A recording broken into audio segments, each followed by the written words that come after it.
One thing we know, there's only one God. No man, be he red man or white man, can be apart. We are brothers after all.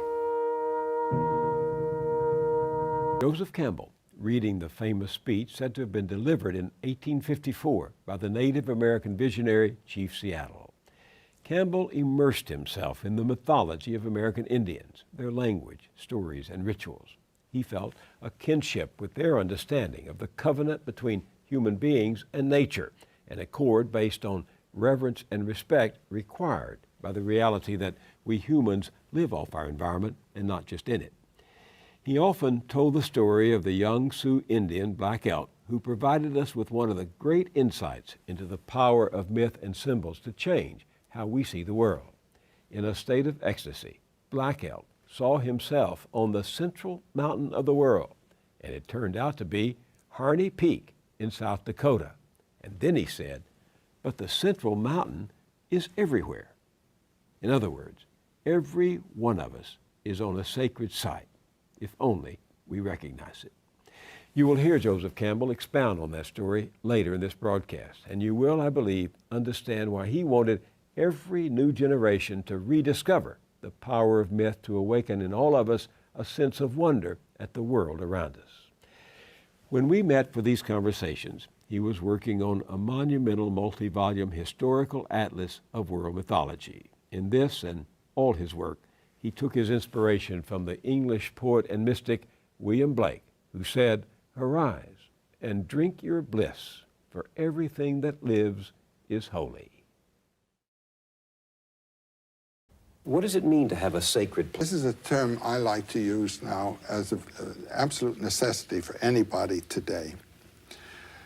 You must have a room or a certain hour a day or so where you do not know what was in the newspapers that morning. You don't know who your friends are. You don't know what you owe to anybody. You don't know what anybody owes to you. But a place where you can simply experience and bring forth what you are and what you might be. This is the place of creative incubation. And first you may find that nothing's happening there. But if you have a sacred place and use it and take advantage of it, something will happen. This place does for you what the plains did for the hunter. For them, the whole thing was a sacred place, do you see? But most of our action is economically or socially determined and does not come out of our life. I don't know whether you've had the experience I've had, but as you get older, the claims of the environment upon you are so great that you hardly know where the hell you are. What is it you intended? You're always doing something that is required of you. This minute, that minute, another minute. Where is your bliss station, you know?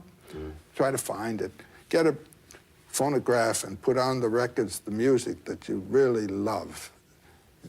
Even if it's corny music that nobody else respects. I mean, the one that you like or the book you want to read. Get it done and have a place in which to do it.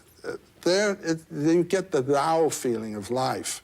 These people had it for the whole world that they were living in.